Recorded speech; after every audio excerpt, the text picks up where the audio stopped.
एक समय की बात है जब राजू नाम का एक आदमी शहर में नया नया रहने आया था। उसने एक घर में किराए का कमरा ले लिया था, पर उसके पास अभी भी कोई काम नहीं था। वो काफी दिनों से कोई नौकरी ढूंढ रहा था, पर उसे कहीं भी कोई काम पर नहीं रख रहा था।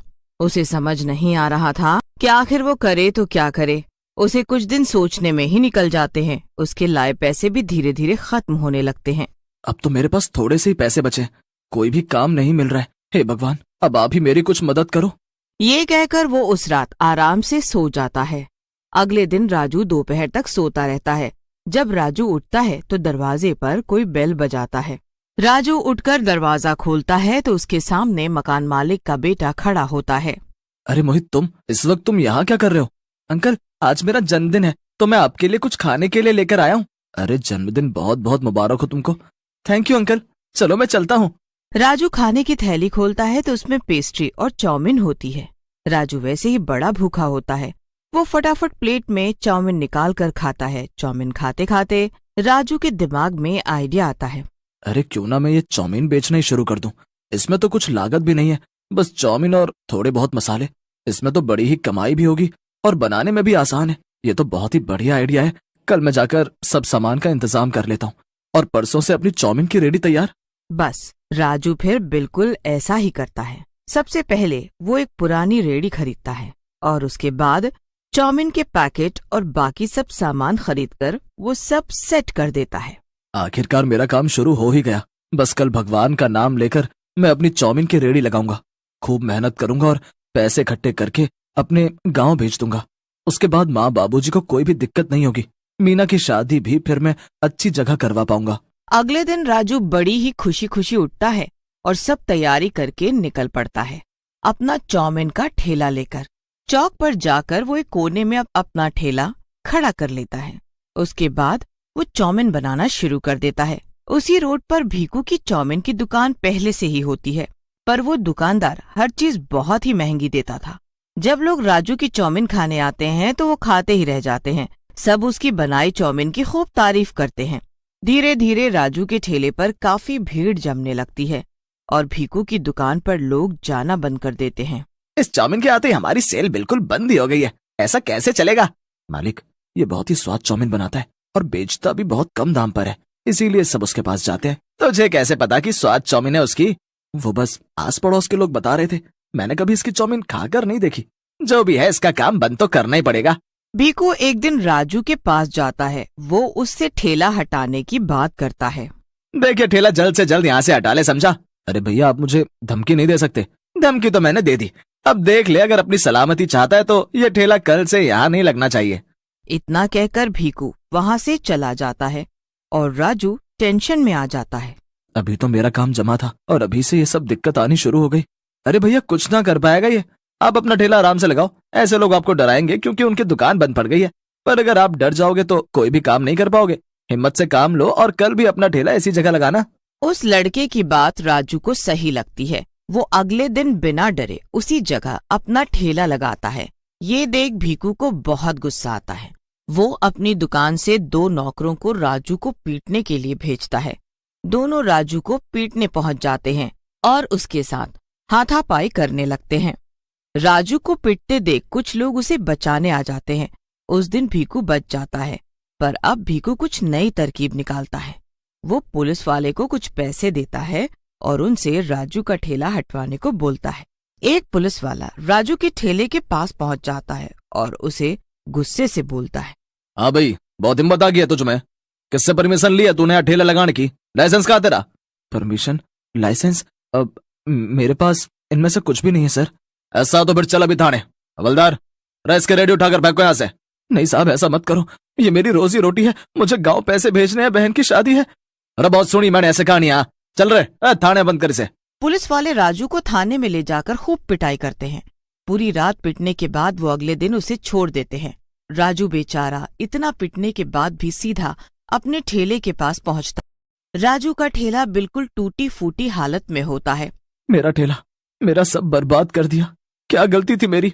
ऐसे तो हम गरीब लोग कभी भी काम नहीं कर सकते।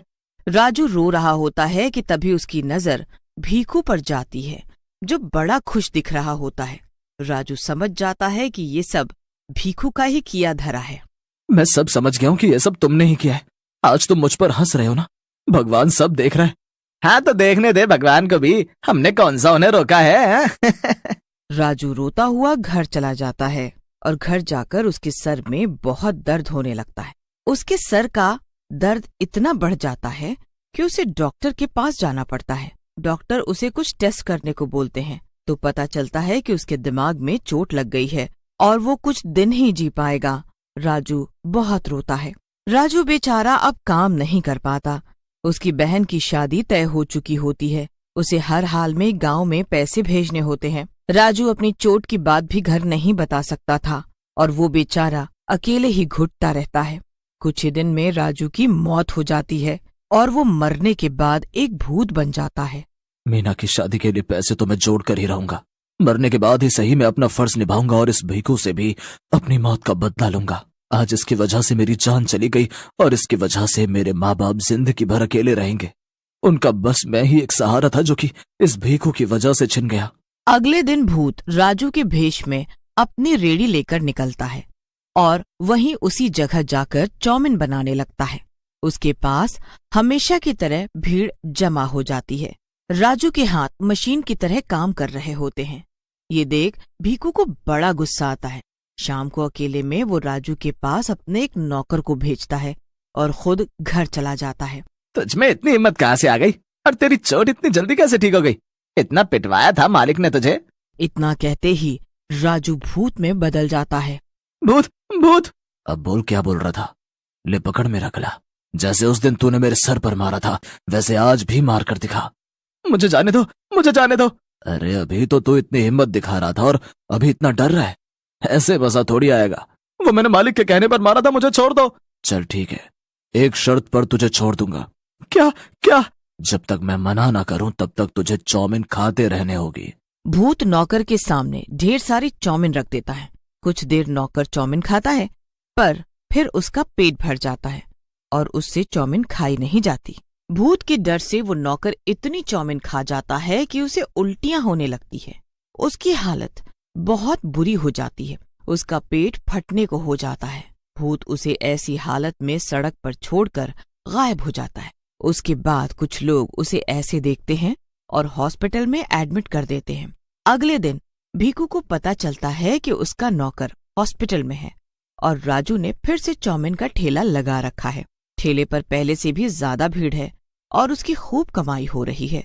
भीखू अपने दूसरे नौकर को बुलाता है और उसे भी राजू को पीटने को भेजता है।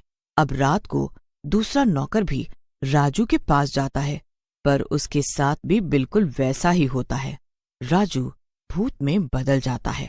अच्छा तो अब तू आया है मुझे मारने, पर मरे हुए को तू दोबारा कैसे मारेगा? तुम लोगों के कारण मैं पहले ही मर चुका हूँ। अब तो तुम सबकी बारी है मरने की। नहीं नहीं, मुझे जाने दो, मुझे जाने दो। मैंने कुछ नहीं किया, मुझे छोड़ दो प्लीज। ठीक है, पर मेरी एक शर्त है।